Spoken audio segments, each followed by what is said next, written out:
Hello, people of the internet. I am James Phoenix, and this is another set of awards from Pez of the Awards. Mind. The Awards, award-winning. something I know all about because Best of Pairs Award. He does. It's true. I want to thank everyone who gave me this. It meant a lot to me.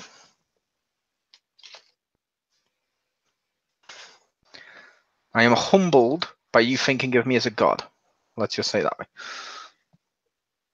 You're like, that's not humble at all, is it? To say it in that sentence. But no. 27 Oh, excuse me. Sorry. This is our awards to honor 2017. Indeed, and if you saw our previous video, that was the awards for movies. This is the awards for TV. Yep. The only rule is the episodes or show have to have aired in 2017. And the way we do it, just to mention it, because I know Pew said something about this as well, I think. Or she asked me about it. Let's say last season's, we do include any episodes that aired from January onwards. Because otherwise, when we did January's award, those wouldn't have been included and it seemed unfair. So we just look at the year from January to December, it's easier. Even if it includes multiple halves of a TV show. Yep. Also, we did make a rule. You will see that anything that is listed here as favorite TV show will not be included in favorite streaming show in the miscellaneous video later. Yep. Well, you can give streaming shows awards if they're not as long as it's not the same ones. Right. All right. Anastasia Lisbon could not be here, but I have her awards, so we'll be going over those as well. So why don't we kick things off? We're going to again go from the we're going to count it down. List of Pew. In man.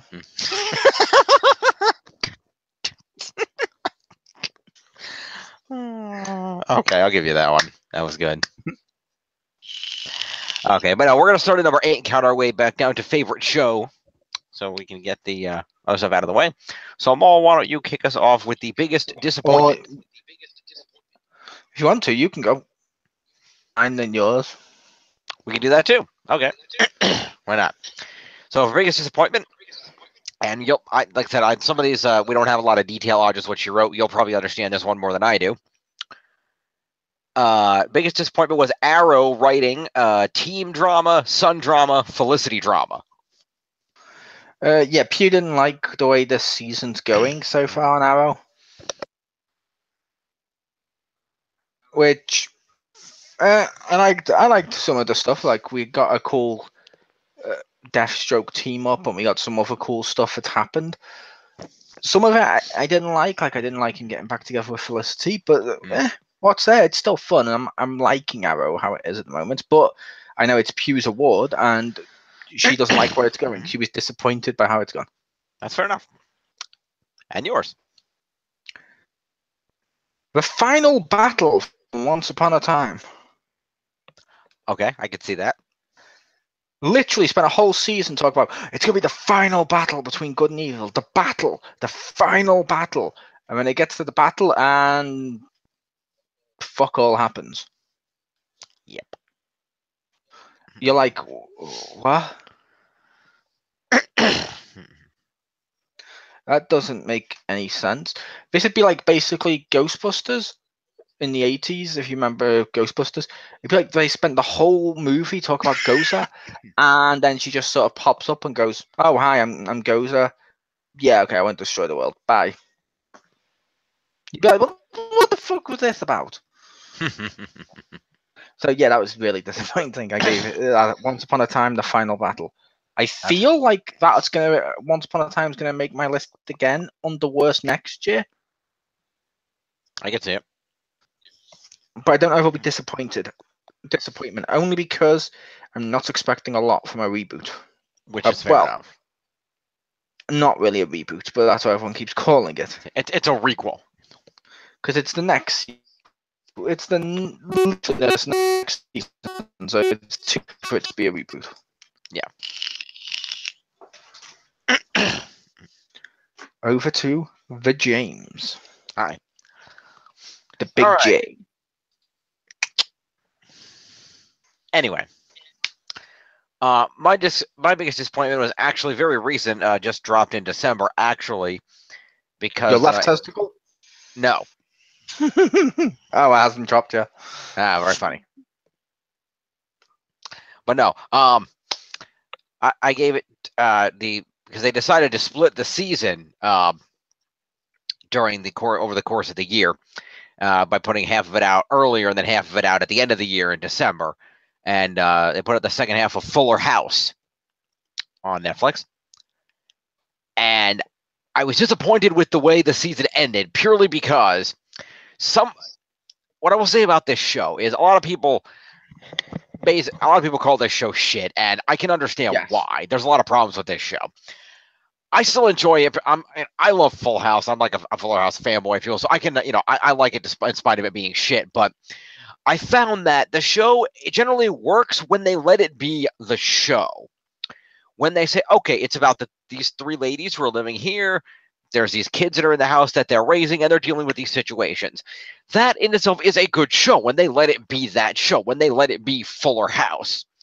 When they try to make it Full House again by having all the old guys constantly from, having John Stamos and Dave Coulier and Bob Saget and everybody else constantly coming back in and going, hey, remember this, remember this, remember this? That's when it becomes shit. Yep. That's the biggest problem. And they decided to end the season by establishing that, because they set the whole thing up of, most of the older characters moved to LA, moved out of town for various reasons. Danny and Rebecca were shooting Wake Up USA in LA. So obviously Jesse moved down there with Becky. Joey was living in Vegas with his new wife and their horrible children. They established why all these other characters weren't around. And then in the finale, they made this random decision that, let's bring all the old characters back and have to be around all the time. I'm like, no, you fucking idiots. It's going to kill the show. What are you doing? They're listening to people like you. No. Literally, when me and Pew have said all throughout the last two times we've reviewed this, of how terrible they are when they keep doing that. Do you remember me? Remember it? Huh? You were like, yeah, but as a Fuller House fan, that's why I'm watching this, because I loved Full House. Seeing them back, it's so nostalgic. I love it. And that's what they've made the show. But so you have done that yourself. It worked, but that's it. No, because it worked for the first half of the first season. Like the first 3 or 4 episodes, we're getting all the nostalgia out of the way. And then an episode here and there they put it in, but generally it was about the new family, and that worked. And now it's nice to have that nostalgia in there once and maybe a couple of times throughout the season. But if you bring them all back, it's going to be the whole thing about that, and that's going to be an issue. Because Joey and Jesse rebought the Smash Club, and they're going to bring it back. And Danny and Rebecca got fired from TV, so Danny's going to move back into the house. It's like, no, what are you? No. Yeah, no, I was making the case, Jim, of while I understand that may not be what people want fully, and that's not a pun, but what people may want fully. Think about this, Jim. TV execs, for lack of a better term, don't really know, moderation. That's true. When they look at the show and they see it's shit or it's terrible, but they say, oh, but wait a minute, all the Full House fans are fucking brave whenever we bring them back. Of course they're going to turn that up. It makes them the most money. It's probably going to get more people watching it. It's like if they found one part of their show that works and then they've overdone it. Yeah. It's unfortunate, but that happens. Yeah. That's normally how characters, like breakout characters that become too aggressive or annoying on screen, happen. People are like, oh, I really love this character. Happening. Ironic you mentioned that because they actually even made a joke about that in one of the episodes where they finally, I guess if people were asking for it, they finally got around to bringing back Vicki Larson, who Danny got engaged to near the end of the original series, but for some reason was not married to at the beginning of the new series. And I think that's why they had him divorce his current wife and only had her show up once, because people were really pissed off that Danny wasn't with Vicki. Yeah. But after they brought her back, and Danny's reconciling with her, DJ and Stephanie go back to the kitchen, and DJ literally goes, "That's so nice. I wonder who else we could dig up. I wonder what's Urkel's doing." Yeah. And I'm like, but Urkel's one of those characters who took over an entire show and did not do it a lot of favors in the latter seasons. He is. Ironically, whenever I think about those types of characters, I always think of the parody one of Poochie. Ah, yes, Poochie.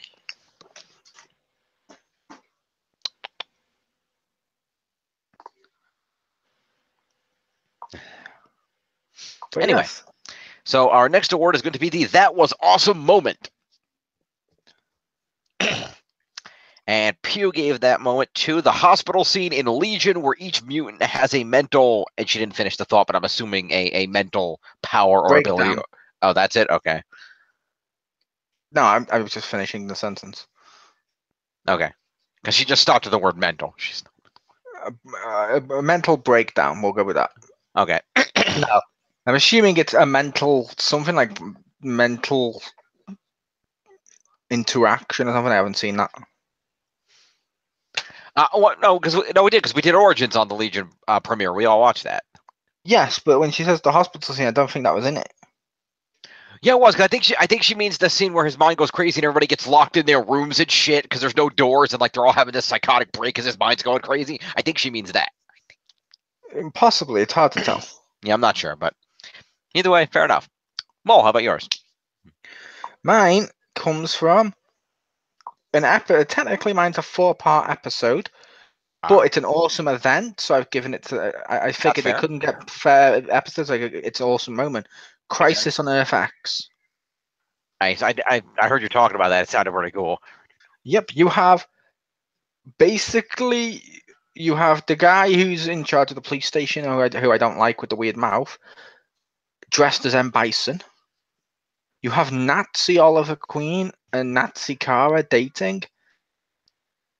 Oliver kills his parallel universe one in the most tragic and awesome way. And the whole episode, it's just really cool. And you got like Captain Cold's in that world, but he's alive in that world, but he happens to be gay, which is cool. Okay. So yeah, Crisis on Earth X. It was an event, and I feel like that's probably going to keep winning that award because they make an event, like a 4-day event out of this, like one crossover, and it's always awesome. They do. Check out our review of the initial one of those crossovers. The what was that one? Invasion. That's available now. Yep, where the cover is half Vince McMahon's face, half Shane's. Yes. Yep. Invasion, where Oliver Queen suddenly turns heel and joins the aliens to get them over because they couldn't afford the good aliens because I believe Martian Manhunter and stuff like that were actually holding out on their contracts, and they were like, no, we don't appear right now, we'll just wait until this is up. It's also possible that none of that's true. And again, wrestling analogy. Over to Jim. Thank you. All right, so for my That Was Awesome moment, I actually this is my one award that I took something from wrestling. Well, obviously we do our wrestling awards around WrestleMania time, but I had to put one here because it was one of the most awesome things that I thought of, and it comes from the August 21st Raw, and it was The Miz came out and proceeded to cut a promo. What? I was like, wait a second, you mentioned Raw before you said the date. I was like, oh, I think I know what this is going to be, but it wasn't. What did you think it was going to be? Festival of Friendship. No, but that was good. I did enjoy that. No, it says August 21st, which, for the record, was the Monday Night Raw following SummerSlam the night before on the Sunday the 20th. Yep. And there was a great moment where The Miz, who was at the time the Intercontinental Champion, came out to the ring accompanied by his Miztourage, Curtis Axel, and Bo Dallas, and his wife, lovely wife Maurice, who was not yet pregnant at the time. And the promo started out with John Cena, who had made a big return to Monday Night Raw under the free agent concept, and he called out Roman Reigns, and they kind of had a back and forth before The Miz interrupted them. And The Miz came out and cut an epically amazing, awesome promo on the both of them talking, and you could tell it was good because a lot of what he was saying, you could tell it was legitimately how he felt, and some realism was coming through the character, where he talked about, how many moments did the two of you get? Moment after moment, while I, the Intercontinental Champion, am riding the coattails at SummerSlam. because there was a bit of a controversy where The Miz had the number one, the Intercontinental Champion was in a six-man tag match, which was on the SummerSlam pre-show, which is the portion that is shown usually for free on YouTube and before the actual event. And because SummerSlam is a 4-hour event, it was 2 hours before that, so that was at like 5 in the afternoon. And through some issue of coordination between WWE and the arena they were in, which it was SummerSlam, so that would be the arena in Brooklyn, the doors weren't opened on time, and so that six-man tag match featuring the Intercontinental Champion The Miz was wrestled in front of a mostly empty arena, much to the chagrin of both the people who wanted to be in the building to see the match and the superstars who had to look like jackasses wrestling in front of an empty building. Oh, Jinder Mahal was like, how's this different? yes, he was.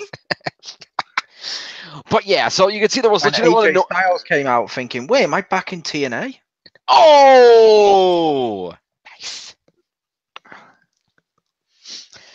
But yeah, so they had the match, and the Miz was legitimately very pissed off about the fact that whether it was an issue of the arena staff or the WWE staff, the doors were not opened early enough to allow people to get to their seats in time for the first pre-show match. So the arena was mostly empty on television, and it was kind of didn't look good. And the Miz was legitimately very pissed at that, especially because he was the Intercontinental Champion, and they tend to shit on that belt quite a bit for no good reason. And there's the way he cut this epic promo on CM, how you two get all the moments, everything's always focused on you two, and you just come out and over and over again, no matter what happens, and it's freaking bullshit. And the fact that the audience started agreeing with Miz and agreeing and chanting with thank you Miz and everything else, and just getting behind this epic promo that he cut, it was just a really epic moment. Right. John Cena had to go and ruin it with a stupid joke when they're like, Cena, nobody needs you here. Like, all right, I'll take my leave. It's like, no, you don't get to be smirk and ruin my promo, and it still ruined the promo, but it was still a really good promo. Yeah, it was. I like that. But I will say, this year, and a little bit of last year as well, I think, but mainly this year, they haven't shit on the Intercontinental title. They have been doing better with it, yes. I will give you that. For one reason. Okay. The Universal title's not there. That's now become the main title. So you got people like Reigns holding the title, or Miz's feud becoming the main event because they keep Brock for something special, which is awesome. Yeah, that's true. That does make sense. But anyway, it was a really awesome promo, and I remember just really loving that promo when he did it. Of course, honorable mention is the promo he did with on Daniel Bryan on Talking Smack, but I can't remember if that was his year or not. But either way, there is this promo on the Raw just against Roman and Cena, just saying, really what you can tell what he legitimately felt to some extent, and what a lot of the audience has thought about Reigns and Cena, whether accurate or not, certainly based on booking, was just really, really good promo to hear, and it was really awesome, and I like that moment. Yep, which I will say for people watching, if you're interested about the promo he mentioned about Miz on Talking Smack and stuff, you should hear the Miz give his perspective on it on WWE photo shoots, which is nice. On the WWE Network right now. I didn't know that was a thing. Cool. Yeah, basically it's called WWE photo shoots. They've only got 2 up. I didn't know they were a thing either until I looked on. I'm like, wait, they just suddenly added this? Wait, there's 2? Like there's one with Cesaro, one with Miz, and basically they show a photo of an event. And it shows when the wrestler talks about what their perspective on the event was and how it was important to their career, why they're nostalgic for it, and all the other stuff. And then sometimes it shows you like a little bit of it. And I'm like, oh, that's cool, neat. And according to the wrestler, the way they present it, I don't know how accurate it is the wrestlers sit down and don't know what photo they're going to be shown. So the second that they get shown it takes them by guard. Like, oh no, yeah, I remember this. Cool. So yeah, it's cool. I like them. You should watch them. Alrighty. And our next award is the biggest surprise. Let's see. Anastasia gave it to a moment from Dirk Gently's Holistic Detective Agency episode Who the Boy Is, because the prize was that the boy is actually an old man in a government prison who turns into a boy when he physically enters his own imaginary world that turned real. Russo now writes anime. Apparently. I'm kidding, but tell me that doesn't sound like something Russo would do. Yeah, pretty much. And Mo, how about your surprise? My biggest surprise, I gave it to the TV show, The Orville. I need to watch that. I haven't watched it yet. Because, and here's why, I had reservations, let's say, about this show before it came on. I thought it was just going to be like Galaxy Quest, which is deliberately how they marketed it. Mm-hmm. And I thought, it's Seth MacFarlane, and it's going to be Family Guy style ones. Like, I'm sorry, like all their Star Wars ones they did, the Star Wars parodies were shit. Mm. Some people are like, oh no, they're so funny. And I'm like, why? They're not like Spaceballs good. It's literally Star Wars, but the only difference is every now and again they make a sex joke or a poop joke or a drugs joke. You know, that's not funny. I preferred Spaceballs where it was actually parodying the situation. Mm. But I watched the Orville and it's really good. Some people say it's, oh my god, it's more Star Trek than Star Trek. However, I'm going to say that's bullshit. People have said that about Galaxy Quest too. Yeah, no, people said Galaxy Quest is a good Star Trek film. Oh, okay. Because to be fair, that is a love note to Star Trek and stuff. Right. But with this one, while I will say it's an homage to Star Trek and it is a great series, I'm not going to say it's as good as the new Star Trek series because clearly this show couldn't exist without Star Trek. Mm-hmm. Whereas obviously Star Trek doesn't need another show to exist. It's Star Trek. Mm-hmm. And it's a case of some of the jokes fall a little flat to me. And if I will admit, it does feel in parts like it drags. Okay. The only reason why is it feels like this should have been a 30-minute sitcom in space. Mm-hmm. But because Star Trek's an hour, they stretch it to an hour, and sometimes it drags a bit. But I like all the characters. I like the tension, I like the banter and stuff. I like the uniforms. I like the look. It's fun. I'm literally on episode 2 right now, where it turns out the alien whose race only has male species. Like it's literally a race of all men. And they lay eggs and stuff, and that's how they reproduce.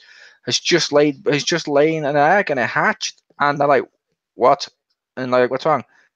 It's female. How the hell did that happen? We haven't had a female what? It's female. I mean, it's like the credits, and I'm like, what the fuck? I want to see what the hell happened. How the hell did he lay a female? And it's fun. I like it. The Orville, it's really good. Over to Jim for his biggest surprise. Interesting. I gotta watch that show. Anyway, my biggest surprise. I will say this is one of a couple of awards here I have that are from Once Upon a Time. I know you haven't seen what has thus far aired of the new season in 2017, so I don't know if you care about spoilers. They already spoiled it. Okay. Literally, I don't. That show at the moment, I'm like, I don't care. That's why I don't even think it's going to be under disappointment, because it's at this point I've got no hope for it. Fair enough. In that case, my biggest surprise was in. Technically, they set the whole thing up in the second episode of the new season back in September. But was the choice of the fact that we had seen in the promos that were airing over the course of the summer and from the end of last season onward, that the news that the characters that were going to be sticking around were going to be the grown Andrew West taking over as Henry from Jared Gilmore as the grown-up Henry, plus Regina, Hook, and Rumpelstiltskin, being Lana Parrilla, Colin O'Donoghue, and Robert Carlyle. Thank you, brain fart, Robert Carlyle, who were sticking around. And a lot of people were concerned about, well, we gave Hook this happy ending with Emma at the end of season 6 here, that, they did that. How are they going to justify Hook being here and being in all these situations without Emma, without destroying the relationship they set up? There's no way they could possibly do this without destroying the relationship with Emma. I think I know what you're giving the award to. Okay. Which is fine. All right. Isn't he an alternate Hook? He is. They actually had an the reason I say that, it's not a surprise. Okay. They literally kept talking about that before it even aired. Don't worry, he's a surprise Hook. Or he's an alternate version of Hook. And I'm like, oh, okay. That's literally the reason I knew it. It's because they kept talking about it. See, I never saw that mentioned, everybody, and nobody really knew what they were going to do. And as far as I could tell, that wasn't reported anywhere. So, nobody really knew. They just said, they did appear to say, don't worry, we're not going to destroy the relationship. You're going to have to wait and see how this works. But they never explicitly said how they were avoiding that. And it was interesting that they when the season premiered, they actually brought back the character of Wish Hook, who they had established, way back in the middle of the previous season when the Wish Realm was created. And they decided to set up that not only, the Wish Realm is in fact a real realm, the people in it are real, it's still there. and really kind of run with that concept by having the Wish Hook, who had been established as this old fat drug hook that Emma and Regina ran into while they were there, Emma specifically, and having him show up and magicking him to be young again and look like Colin O'Donoghue, like young Colin O'Donoghue again, and having him be the hook that is primarily focused on this season, and then giving him a really interesting, justified backstory that actually makes him a really interesting and fun character. And just the fact they went out of the way to justify that and use this one-off, it's supposed to be this one-off joke, oh, it's old fat drunk hook that he could have been, this one-off thing, and they actually went back to it and made him a character and had the concept, oh, let's bring that hook back and we could use him. Really brilliant idea, and I love what they've done with him. It surprised me that they had that much insight to say, oh, let's bring in the Wish Hook and we can make that work, rather than trying to write around the relationship or anything. So that surprised me that how clever the writing was on that with what they've done with Wish Hook. So well done.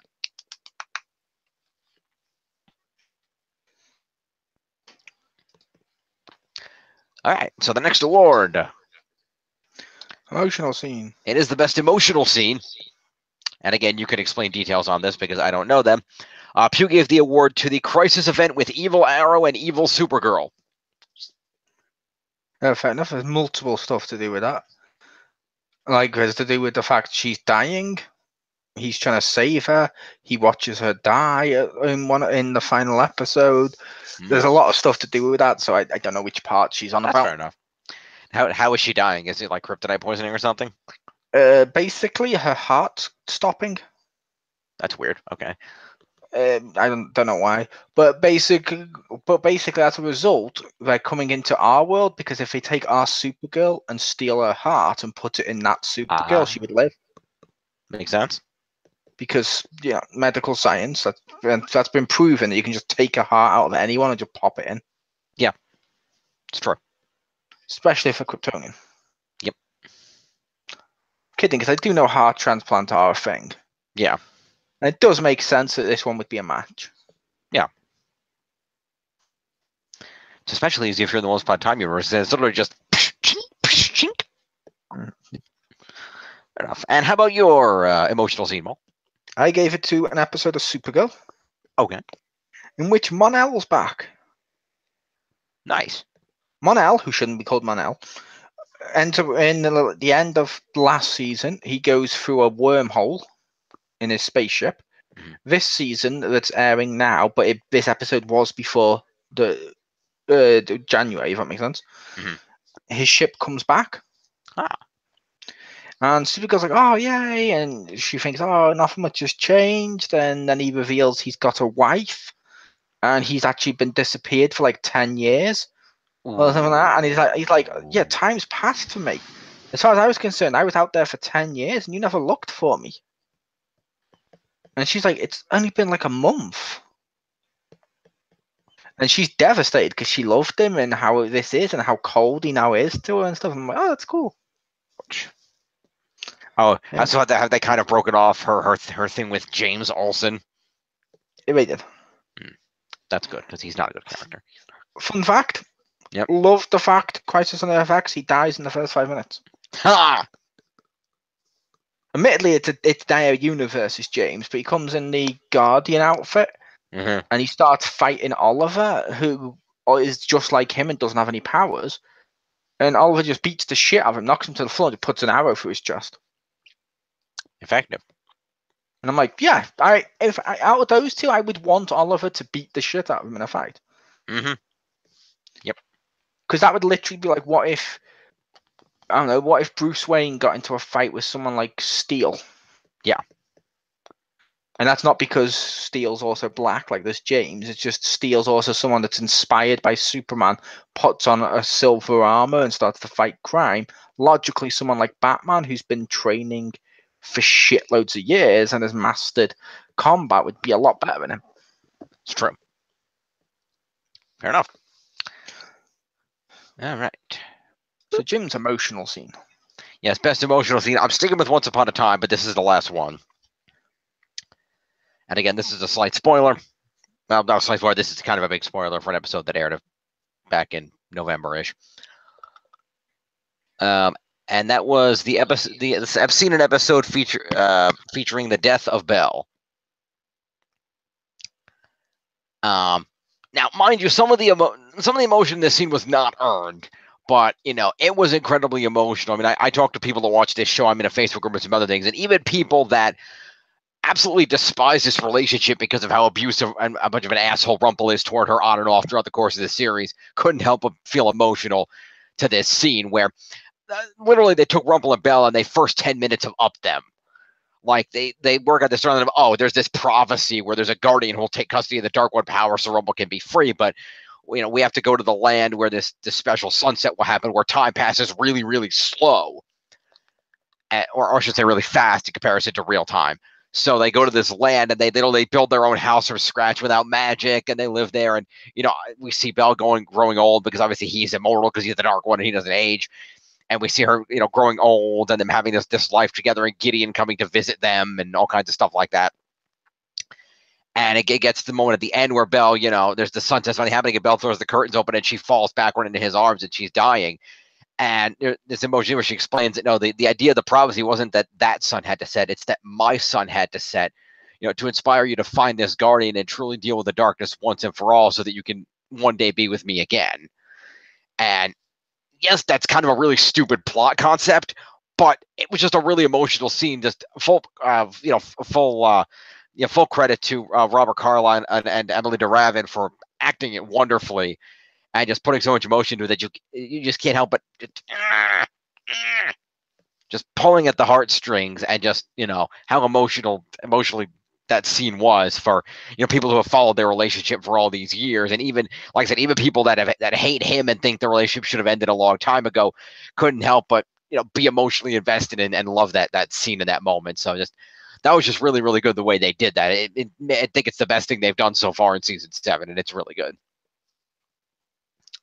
Everything surrounded, even if the surrounding context of the relationship, not that good, but really emotional scene nonetheless. All right, next up on the award list, we're going to go with the best comedy moment of the year. All right, let me put this back up here. Let's see what Pew gave it to. Boop. All right, best comedy moment of the year, Pew gave it to a moment from Rick and Morty. Specifically, apparently Rick and Beth go to her childhood fantasy world that Rick made. Yeah, fair enough. I like that show. I haven't seen that episode. I haven't seen the new episode, so I haven't seen the new season yet. Fair enough. Yeah, I've seen a few episodes here and there, but that's another show I've been meaning to binge. All right, so Mole, your best comedy moment. I gave it to Taskmaster, Champion of Champions. Josh Whittaker wins. The concept of Taskmaster, Champion of Champions was to have all the previous winners of Taskmaster come back for a 2-part special. Okay. It's a show which is coming out in America, and the assistant from ours is going to be the assistant there as well, because he's the guy that makes this show. He just feels he's better in the assistant role than he is the host, because he plays this great awkward assistant character, and it's brilliant. Okay. But basically, it's a series where the comedians have to do a series of tasks, and they're usually funny whenever they do them, and it's just hilarious. However, the winner on our series, at least, always gets a trophy that's the shape of the Taskmaster's head. Okay. It's just like his big scowling head, and it's fucking hilarious. However, the first winner, before they came up with this trophy, just got like this little tiny karate figure. Mm. It's like a karate trophy thing where, you know what I mean? Like they weren't trying, they just wanted to see if it worked, so they didn't put the full budget into making custom trophies. Yeah. So yeah, and he won. And it's funny mentioning why he won, because he's the first winner, and he won. It's funny because what they did and what they planned for this, because the odds of him winning out against all the others was, if you count up how many others there was, it's slim, if that makes sense. Mm-hmm. So for a special thing for this, they had a giant statue of the Taskmaster, like a chiseled body made. So when the winner won, they took their existing trophy and slotted it in the top, making the head on top of the body, and it would be the perfect statue. He didn't have a head. And then the winner that wins has the little karate one, so he puts in there, and the whole thing's ruined. And I'm just like, oh my god, that's kind of fucking funny. And even they were laughing, like, out of all the people to win. And then they're like, yeah, you're going to go insert your trophy ruin our concept. He's like, yep, but he puts it in. I'm just like, that's fucking hilarious.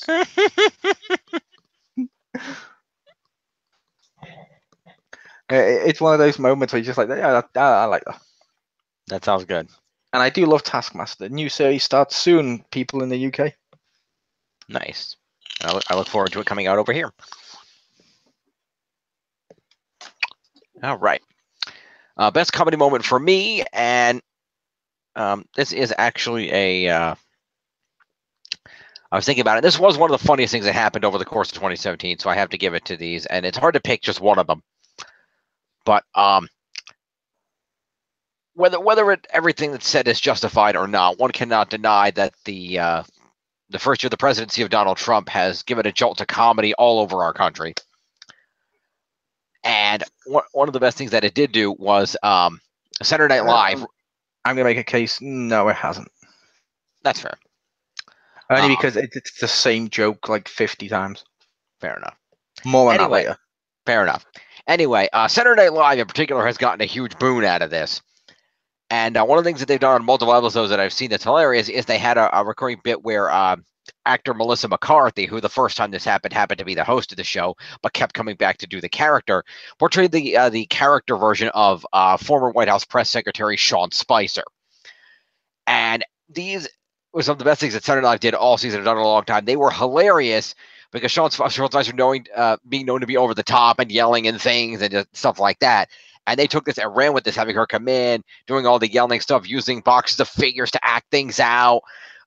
Yelling at the people in the audience, particularly Bobby Moynihan dressed up as Glenn from the New York Times. And then the added hilarity of having a moving podium. The first time to just pick the podium up and kind of walk with it. But from the second one onward, they actually motorized the podium so she could drive around on it. And they took this to a logical conclusion in the last one where it looked like in the news Sean Spicer was going to the real Sean Spicer was going to be removed from his job. And so Melissa McCarthy actually took the podium and drove the podium down the streets of New York City in the middle of real traffic, which there's people who were on the street, saw this and took cell phone videos of it, driving the podium down the street to Trump Tower for the shtick of going in to see Donald Trump played by Alec Baldwin. To ask, are you really going to fire me? And having the last scene with Sean Spicer, just the entire thing, every time Melissa McCarthy with Sean Spicer was just absolutely hysterical, and I loved it. So that was definitely a comedy highlight for me for the year. All right. Next up is the best action moment of the year. Yeah. So Pew gave the best action moment to, let's see. From Arrow when Deadshot and Oliver were fighting together, which just sounds badass knowing those characters. Yep, that was cool. Mainly because you got Deathstroke's redemption essentially, because he's no longer it technically happened last season when he stopped being a villain, but this season you had him now teaming with Oliver to try and help get his son's an evil bastard. Because it doesn't say Deathstroke, it says Deadshot, but I'm assuming she meant Deathstroke. I assume she did too, because Deadshot's not been in it. Fair enough. But either way, yeah, that sounds cool. How about your action moment, Mole? I gave it to Goku vs. Beerus from Dragon Ball Super. Which is technically cheating, only because Dragon Ball Super happened like 2 years ago. And technically it's a remake of the film that happened like 4 months ago. Or 4 years ago. However, the dub version of this show, and it is different, came out now, so I was like, yeah, it counts because I just got the Super box set and I'm watching through the dub and stuff. And yeah, Goku when he's fighting Beerus and he's turning Super Saiyan God and stuff, it's just a great fight. Nice. And I like Beerus. Beerus, is that the Anubis-looking dude? Yes, the God of Destruction. Nice. Who, based on being Dragon Ball Super, should make the case, because I know what's coming up later, he's the God of Destruction from our universe. They do one later where they're like, well, he's beaten everyone in our universe. What else can we do? Let's go to different universes. And they have like a tournament of multiple universes with multiple different versions of the God of Destruction and stuff. It's fun. Okay, cool. But yeah, Goku vs. Beerus. Fair enough. Sounds good. Because unfortunately, at least in my country, the fight I actually would have probably given it to more hasn't come out yet. Fair enough. Because I like the Golden Freezer. I like the Golden Freezer movie more than the Beerus movie, so I think I'm probably gonna like the Golden Freezer series more. And why is Frieza golden? Because he transformed. Basically, it turns out Frieza, as powerful as he was in Dragon Ball Z, and this will be a great. I just love this concept, even though it's lazy as fuck. I don't care. It's genius. Turns out he's that powerful because he never even tried. Wow. However, as the Supreme Kai and stuff warn us, however, now that he's resurrected, he really wants to get Goku. This is the first time in his entire life he's going to train. That's scary. And he trains and just fucking becomes like unbeatable in terms of power. And you're like, that's cool. Wow. Obviously, he's not unbeatable exactly because he does get beaten. Obviously. But still, it's like... Is that what Goku went blue? Yeah, Goku goes blue in that one because the Beerus one, he's essentially Super Saiyan God. Right, that was the pink one, right? Yeah, kind of, but not really. It's like a tint. Fair enough. But basically, that one is basically where afterwards all the energy from being a Super Saiyan God's gone into his body, and his body's learned from it. Then when he goes Super Saiyan again, now it's blue. Because he's got more power, and I'm like, it's good, it's cool, I like that. Fair enough. And more on this channel for Dragon Ball coming up this month, because coming out. Woo! Yep. So technically it's on the other channel, but it's affiliated. It's in our network account. Yeah, it's affiliated. Yeah. All right. Essentially speaking, this is Playhouse Disney. This channel here is Playhouse Disney to Gaming Zone's Disney channel. Sure, why not? All right. So my best action moment of the year. Action moment of the year, yeah. I took it from Star Trek Discovery, even though I've only seen the first few episodes of it. Those episodes were mostly action, and I had to give it to the idea that the main character, Commander Michael Burnham. I'm gonna have to say time out. Okay. You only seen the first few episodes of Star Trek Discovery. Yep. You said those episodes are mostly action. I argue no, those episodes are mostly drama. In fact, that's been one of the complaints most people have had, is there was too much drama, not enough action. Yeah. Okay. I personally like the balance that they've got. I like it. Fair enough. Well, at any rate, I had to go to when Commander Michael Burnham, played by Sonequa Martin Green, shoots herself into space and then hand-to-hand fights a Klingon in space, because that was awesome. And even had a battle that she's like, no, it's really bam, bam, punch, shoot him into the side of the ship. That was a cool actiony fight. Because you don't often see, we don't often see a lot of hand-to-hand space fights in Star Trek, so that was really cool to see. I don't think we see a lot of hand-to-hand space fights, period. That's true. I mean, obviously there is some examples. An example would be my action moment of the year, because Goku v Beerus flew up into space and fought. However, besides that one, there's not many. You know what I mean? There's not many. It's not a place people normally fight. No, not usually. So that was my action moment. Nice. And then we move into our top 2 awards. We're going to start off with our favorite TV episode of the year. And Pew gives it to the Steven Universe Stranded special, Lars of the Stars.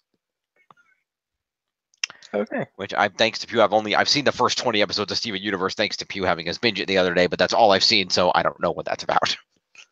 Yeah, I don't watch that show. Fair. When I saw that show, I was like, it's a poor version of Gravity Falls. Fair enough. I haven't seen that. Oh, you should. It's fucking awesome. Okay. It's like a little kid. It's like a mystery, and all this crazy stuff happens. But they actually do give it proper endings, and they're planning to bring it back for films and stuff later on. But the only reason they wrapped it up sooner was the guy who wrote it thought, okay, if I keep dragging this out for multiple seasons now, I'm gonna ruin the concept, and it's not gonna be as good. Let's just tone it back. And I like Gravity Falls. That works. All right, your favorite episode, Mo? I gave it to the first episode of season 9 of Will and Grace. Ooh, nice. It literally, technically, only aired in my country this month. But I love Will and Grace so much so when this aired, the first thing I did was phone our version of Jack and said, Simon, quickly, you need to. Will and Grace is coming on soon in the next couple of days. He said, yeah, I'm going to watch that. Biggest complaint with this, which people had, which is going back to what you said previously, and ironically, even so, a lot of the left side have said this, it's filled with, it's got a load of Donald Trump jokes in it. Oh. And people are like, we're sick of this. It's the same jokes. You know what I mean? At this point, it's just like, stop telling the same joke. It's not even don't insult the guy. It's just stop telling the same joke. Mm-hmm. Now, they do one extra one where she left a cap on his chair in the White House that reads, Make America Gay Again. Ah. America, that's slightly funny. Although people have parodied that hat so much, it's not that funny. Yeah. However, seeing Will and Grace back is fucking awesome because I loved Will and Grace. Loved the fact the last part of the episode, literally Karen says, okay, that's enough, you two. And they're like, what? No one wants to hear you guys be political. And like, oh, okay. And apparently from next episode on, they don't keep going there. Fair enough. They just did that for the first one because everyone else is, so it makes it more modern. Mm. However, I love the fact like the first 3 minutes of the show retcons the shit out the final. Really? And tells you everything you need to know. So you're like, okay, and just keep watching. Fair enough. Because it literally begins where Karen's like, whoa, and she wakes up and goes, oh God, I just had a horrible dream where you guys got married. And they're like, we got married. And she's like, you did? Oh, that doesn't make sense. Where are your partners? We're divorced now. And she's like, oh, okay, that checks out. And then she's like, okay, but I also dreamt that you guys had kids and hadn't seen each other for years, and then your kids sort of started to play with you and you raised kids together. And like, no, that never happened, Karen. That's a dream. And she's like, oh, okay, good, because no one wants to see you guys with kids. Then and she goes, oh my god, what about Stanley? Oh God, is he still alive? Am I still rich? And they're like, yes, your husband's still alive and you're still rich. And you say, oh, okay. Oh, good. And then they just move on. I'm like, brilliant. You just retconned the stuff we needed to know and also didn't retcon it fully. So you left enough stuff there that you're like, okay, their relationships weren't retconned. They did get married. You just divorced them so they can move back in and you set the show off. This is literally what Roseanne needs to do. Yeah, I'm really excited to see Roseanne. Now, I will say, Will and Grace, I'm not sure how much Jim watched the Will and Grace. It was fucking phenomenal back in the day. And just seeing all the characters back, seeing Jack be Jack and Karen be Karen, and just all the characters felt like the characters, it's mind-numbingly awesome. Mm. Which I do have a fun Will and Grace fact to tie it back to some of the shows we've been talking about earlier. Are you familiar with the Arrowverse? A little bit. Fun fact for you. You know Merlin? No. I mean, I know Merlin the character, but not specifically the version of the Arrowverse. Yeah, literally, because he wasn't really called Merlin before that as much, but that's neither here nor there. Malcolm Merlin in Arrow was basically the main villain of season 1. Okay. And he keeps reoccurring all the time, like a lot. He's like probably the most reoccurring villain. Okay. But basically, he's played by John Barrowman. Okay. Famously, he's an actor. I think he's an actor who's famous, and he's basically gay. Right. Okay. Fun fact: he auditioned for Will and Grace to play Will. Ha. That's fun. And essentially, he played him so well. And tell me this isn't funny because he's gay. They told him no. Sorry, no one would buy you as a gay character. You're playing it too straight. Yeah. That's just fun. I don't know why that's just funny. Wait, what? Which literally, when you watch Will and Grace, like Grace, they're not Grace. Will to everyone other than him is kind of obviously the what people think when they think gay people a bit is, well, obviously Jack's the stereotype. Yeah. Although to Will sees himself as the one that's so straight he could pass, but no. Yeah. He's clearly not. No. I love Will and Grace. It's great to see it back. So yeah, Will and Grace. Definitely. I have to go check that out. I didn't watch it religiously back when it was on, but I've seen episodes on TV, and it is a really good show. All right. And that brings us to our final award of the evening, and that is... No, it doesn't. It doesn't? You haven't said your episode? Oh, right. Fair enough. My favorite episode that I'm going to get to is The End of the Beginning. Episode 12, aired on March 15th, of Designated Survivor. Oh, I've seen that reality show. Yeah, basically. Who got voted off?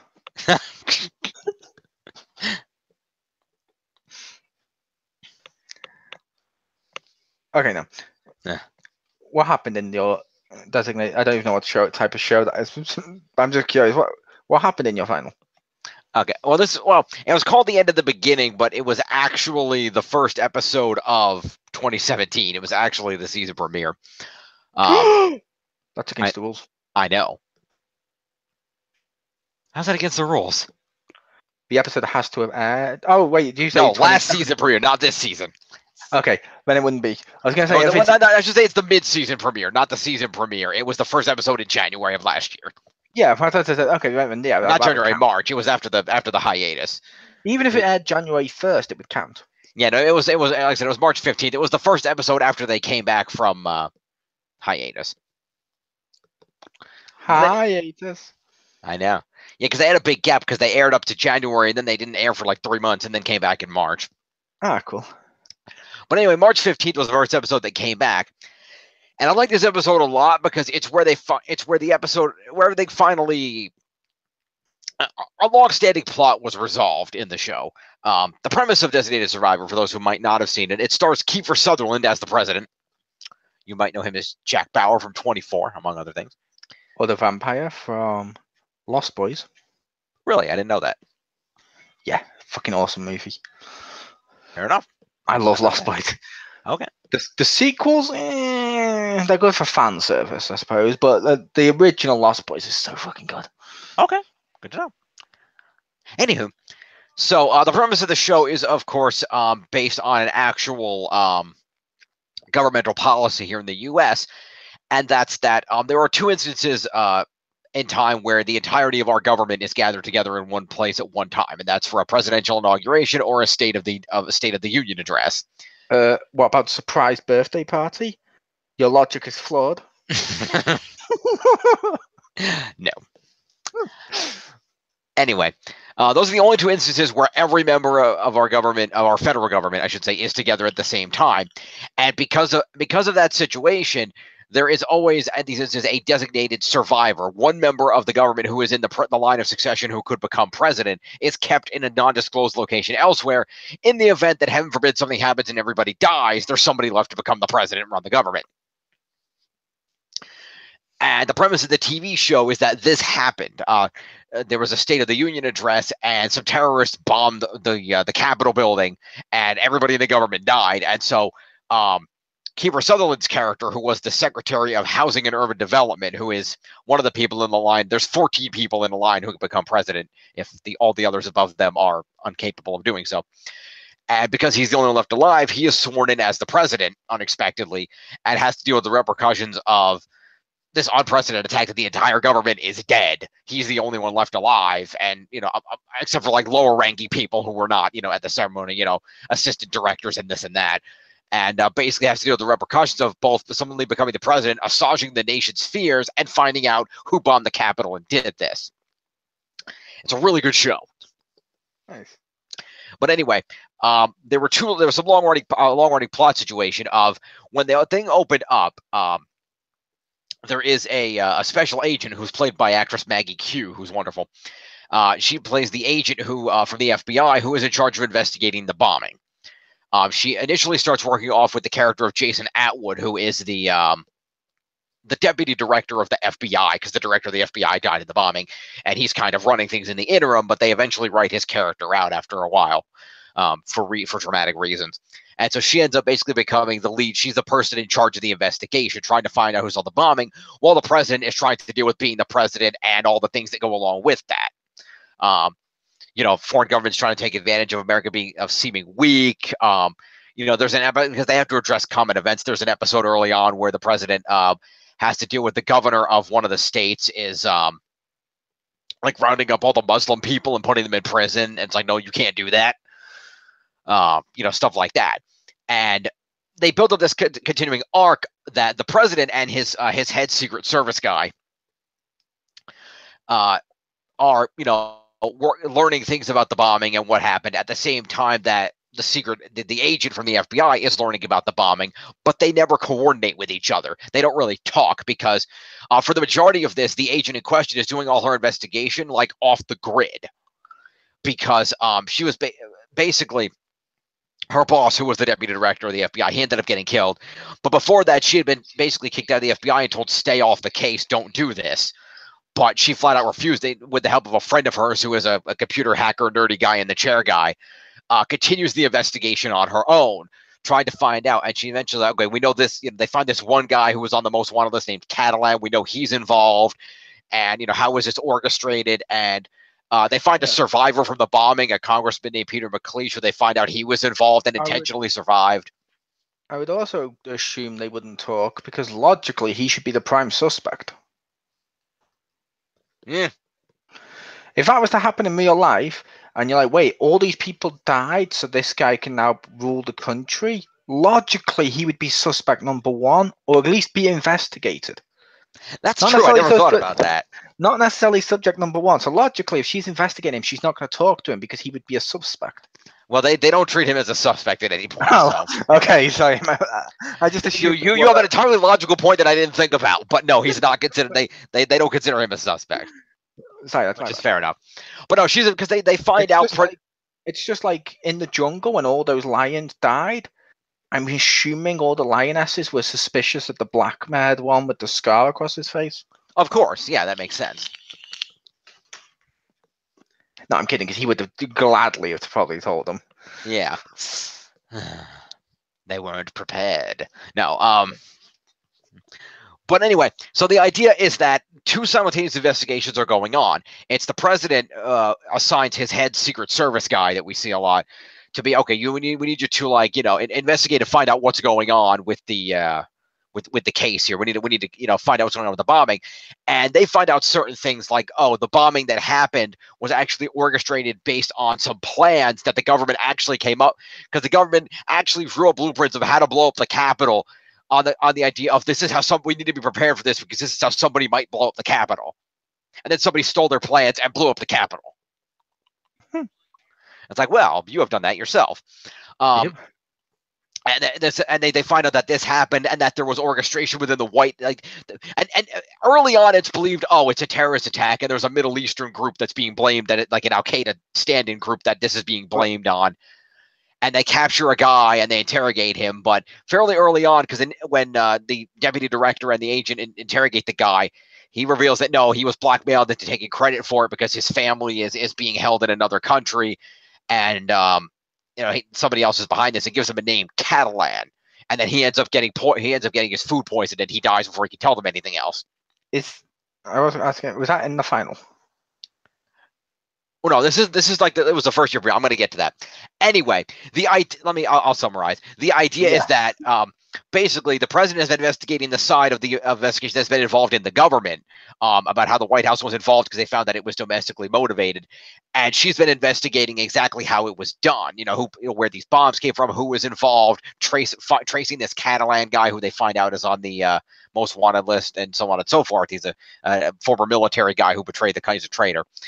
And so in the episode, the end of the beginning is when after the president is in the hospital because they tried to assassinate him, but he survived. Only because the agent got there in the nick of time and fired a bullet at the hotel window, and the guy got distracted and moved his gun, so he only hit the president in a non-vital part instead of going right through his heart. And in the episode, the president, who has come out of surgery, been saved, but he's trapped in the hospital. And they finally get to a point where they find out that after the deputy director of the FBI died and she was taken off the case, because it was a legit investigation at first, and then she was thrown out, and she's been investigating on her own. She finally manages to get in touch with the Secret Service guy and tell him, hey, I've been investigating this. I've still been working on this. I have a lot of information. I need to talk to the president about what I found out over all these episodes that have gone by that I've been investigating. I know a lot of things that he needs to know. And that's when she finally, the Secret Service guy, because she tried to get the information once and got attacked by some bad guys and everything else. She finally gets in there with the president. And as this meeting, the president has found out that she's still been working on it, and that she knows a lot of things. And she comes into the hospital room, and he says to her, I think it's finally time that you and I sit down and have a conversation. And they finally have this moment where they actually get on the same page, and they put together all the pieces they have between the two of them. And they finally see, oh, this is everything that happened and what's going on. This is how Peter McLeish was involved in all these. They finally put the whole thing together, and he officially signs as, okay, we're on the same page now. Now we can make headway on this. We know what's going on. I'm officially assigning you as the official head of this investigation, but this has to be on the DL. You're going to report directly to my Secret Service guy here, and we know that this dude who's with the FBI is trustworthy. We know that guy is trustworthy. You're going to work with him too, but only the three of you and me are going to know what's going on, and you're going to investigate this thing, just you. Because if we spook them and let them know the people behind this know that we're on to them, they're going to go underground and we're never going to find them. So you're tasked with this investigation. You now have my full support and presidential power behind what you're doing to find out who was behind this bombing. And it's just this badass moment where we see them hash it out and figure out what they know. And she finally gets put officially back on the case and has the power behind what she's doing to really investigate this thing. And it was just really, really cool that they finally, after building that up for so many episodes of these two subsequent investigations and neither having all the pieces, that they finally brought it together and she got legitimately put back on the case. And I love that episode.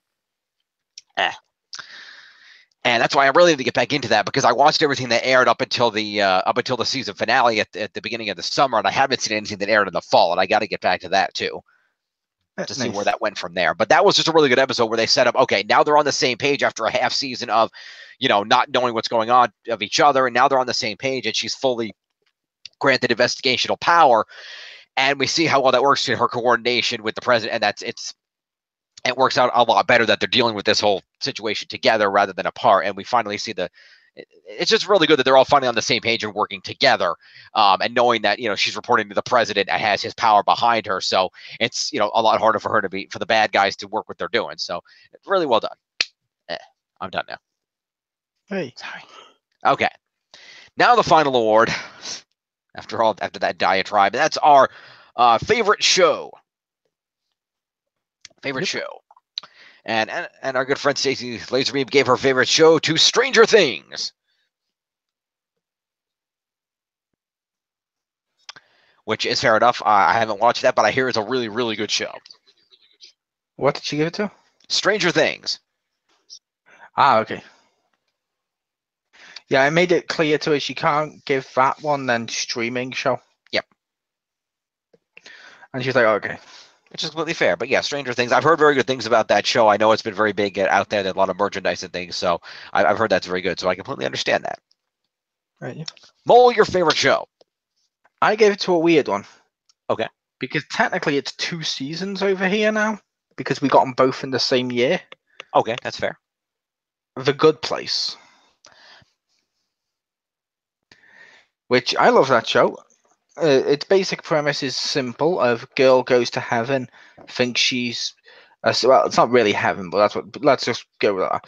Goes to heaven, thinks she's gone to heaven by mistake because heaven's made a clerical error, and while she's there, she spends the whole season of trying to figure out, or not trying to figure out, trying to hide who she is.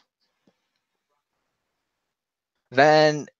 And this is a spoiler, but that's fine. The last episode of season 1, when they're all arguing, she's like, oh, and she suddenly stops and goes, wait a minute.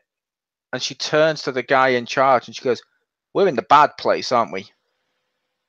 And he just goes, and you're like, what? And he's like, yes. But unfortunately, you won't remember this. And she's like, what? What do you mean? And he literally just goes and resets it, which changes the fundamental premise of the show. Well, not premise, but concept of the show, kind of. Because season 1 was all her trying to survive. Season 2 onwards is him constantly rebooting it to try and break him down, and each time they keep figuring it out dead fast. And because he keeps like one of them, they figured it out like really fucking fast within like a couple of seconds because he got too greedy. Yeah, didn't he give like the billionaire the tiniest room or something? Yeah, he gave her like the shittiest house. He did loads of stuff, but basically it was so obvious they were in the bad place at that point, and I was just like, "We're in the bad place." And he's like, "Oh god damn it!" And every time they say, "He's like, damn it." And the part I was up to at the moment in season 2, they teamed up because someone else has taken over the experiment. So now the evil demon is teaming with them to try and bring her down. Nice. Which is made funnier because the guy who teaches ethics on the show is trying to teach the demon ethics. And it's also funnier that I refer to him as a demon. Mm-hmm. Because in this show, they literally mention, she's like, well, what do we call your people? Do we call you demon? He's like, we don't actually think of ourselves as demon. That's actually kind of racist, but sure, why not? And just goes with that. So they think it's racist to just refer to him as demon. But yeah, and like the whole time, the guy's like, okay, here's a moral dilemma for you, Jim. Mm-hmm. Fixed test thing that they do. Train track. There's a train track like this. Okay. On this track is about 20 people lined up, or 30 people. On this track, there's one. You have to pull a lever. Who do you kill? Ah. Logically, most people will probably say the one because the less life killed would spare the most lives, which is fine. They then change it to, but what if you know the guy on the track? Oh. Like if that's like 20 people lined up or 50 people lined up, Jim, and say on this track there is like, I don't know, your mother or your father or something like that, and you have to pull the lever, who do you save? And instantly you figure out, even if you lie when you say the answer in your head, you may be thinking, I'd probably save my parents. Yeah. And kill all those people, which is an unethic thing, and they discuss that. When he gives that test to the demon and the girl at the same time, and they're going through it, eventually the demon's like, I got it. And he's like, what do you mean? Okay, what the guy has to do is he has to extend his arm out with a long pole with a scythe on the end as he's going through the track. Now, the train will go through all 20 of those as the long pole will decapitate the one on the other track. And there you've got it. You've killed everyone. And the guy's just like, no. And he's like, oh, God, did I do it wrong again? And he's like, yeah. He's like, oh, sorry. And he starts to try and do it again. And I'm just like, he's not getting ethics. It should be mentioned that the guy is played by Ted Danson, who is wonderful in everything. He is, and the girl is played by the woman by Kristen Bell, I think it is, who's Veronica Mars, who's awesome. So yeah, it's got a great cast, and it's just a fantastic series. I don't know. I think it's NBC over there. Over here, it's on Netflix. People need to check it out. Unfortunately, because of how season 1 is very season arc, you'd have to start from the beginning, in my opinion, because you lose something if you start later. Right. But it's really fun. Over to Jim for his TV show of the year. Indeed, best TV show. And again, I think I said enough about it in the last award, so I'll just say Designated Survivor for all the reasons I mentioned. Just because I need to catch up on what happened in the most recent episodes, but it's just a great show about the concept of what would happen to the country if the government was lost and this new president had to take over, and both the concept of such a plot was hatched and turned out to be a domestic plot, and the president was both dealing with the fallout in the country as well as dealing with the fact that people here at home actually orchestrated this bombing and tried to take over. How would that all play out? And it's all acted really, really well. The actors on the show are great. Kiefer Sutherland, of course, Maggie Q. The actors who portray the chief, both of the chiefs of staff, the original one who then leaves but comes back, and the other chief of staff who was his chief of staff in his other job before he became president. She kind of came in. And then Cal Penn, who plays the press secretary, who is Kal Penn actually worked in the real White House for a time when he wasn't acting, so he's actually also working as an advisor to make sure the show is as accurate in terms of how things would seem in the government buildings and what policies would be as possible. So that's really cool. Yep. And so they just did a really great job building this show up, and that's one of on the very top of my list of things I need to catch up on that I haven't seen. Although I will assume, I may be wrong, I will assume he's keeping it as accurate as we're allowed to know it. Well, right, yes, that would make sense. The only reason I say that is they've mentioned that over here, like they literally had someone who properly worked as a spy, who actually was a consultant on a TV show, and he mentioned, I did it as much as you're allowed to know. Yeah. And they're like, well, he's like, I'm not going to tell you all of our secrets because that would be stupid. I'm telling you the stuff I've been told you're allowed to know. Mm-hmm. Makes sense. And not doing anything that's too crazy. And I'm like, okay, that makes sense.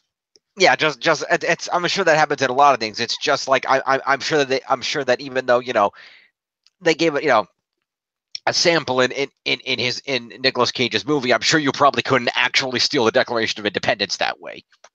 I also assume you can't attach someone's face to your face. That too. Nicolas Cage films are never a source of accuracy. Fair enough. Except for Ghost Rider, I believe that was based on a true story. Indeed. And I'm pretty sure that is actually how bees work. Yep. But I will give props to Nicolas Cage. Like I've said before now, he is a highly underrated actor, in my opinion.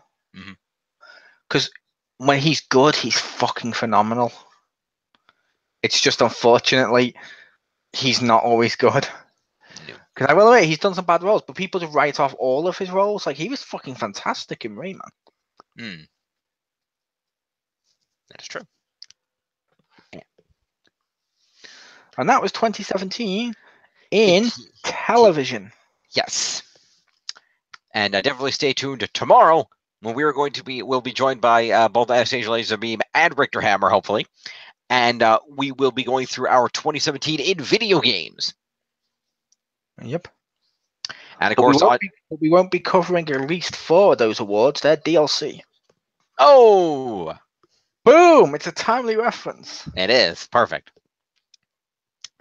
And then, of course, on this coming Tuesday, which is going to be the 9th, you can join us again, and we're going to be going through our miscellaneous awards for things that didn't fit into the other 3 main categories. Yep. And Richter Hammer will also be joining us for those, I understand. Maybe. Possibly. It depends if he's working that Tuesday, which is what I mentioned to you. Fair enough. When you got confused about the word music, and I was like, no, it meant MISC, but there's still the concept of him working on the day, it didn't change. Gotcha. Fair enough. Alrighty, well, Mole, thank you for joining me. A pleasure. And like I said, we'll see you tomorrow for the Video Game Awards. Peace. Yep.